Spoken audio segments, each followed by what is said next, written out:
వంగ గీత గారు 2 days back ఆవిడ మాట్లాడిన మాటలు, 5-6 రోజుల క్రితం మాట్లాడిన మాటలు, ఇవన్నీ చూస్తుంటే చాలా ఆశ్చర్యంగా ఉంటుంది నాకైతే. ఆవిడ రాజకీయ నేపథ్యం నాకు తెలుసు. గత 30 సంవత్సరాలు సుదీర్ఘ రాజకీయ అనుభవం గీత గారిది.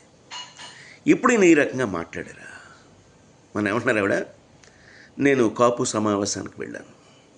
ఆ సమావేశంలో పాల్గొన్నప్పుడు నాకు ఎలా అనిపించింది, జగన్మోహన్ రెడ్డి గారు పిలిచి నన్ను సీట్ ఇచ్చారు, పైగా కాపుల అభివృద్ధికి కట్టుబడి ఉంటానని జగన్మోహన్ రెడ్డి గారు చెప్పాడు అని కళ్ళం నీళ్లు పెట్టుకోవడం, కాపులు కాపులు కాపులు అన్నాడు.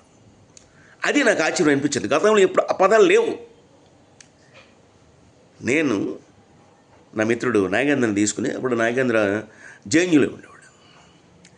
సరే, రీసెర్చ్కి సంబంధించిన కొంత మ్యాటర్, అంటే పంచాయతీ నిధులు ఎక్కడి నుంచి వస్తాయి, ఏ రకంగా ఖర్చు పెడతారు అడగడానికని అప్పుడు ఇవిడ చైర్పర్సన్గా చేసేవారు ఈస్ట్ గోదావరి, ఉమ్మడి తూర్పుగోదావరి జిల్లా.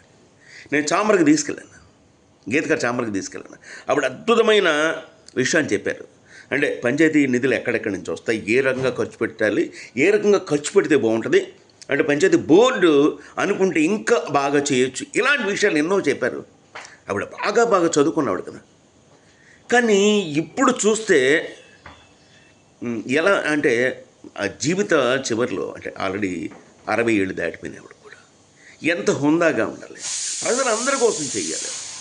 కాపుల కోసం చేస్తాను, కాపుల కోసం కట్టుబడి ఉన్నాను, నేను చనిపోతే మళ్ళా పెట్టాపురం ప్రజల కోసం ఇక్కడే పుడతాను. అక్కడ పుడతారా? గ్యారంటీయా? చనిపోయిన తర్వాత పుట్టడం గ్యారంటీ ఉందా?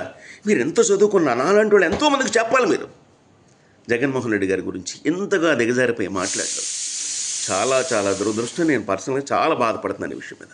Bye friends.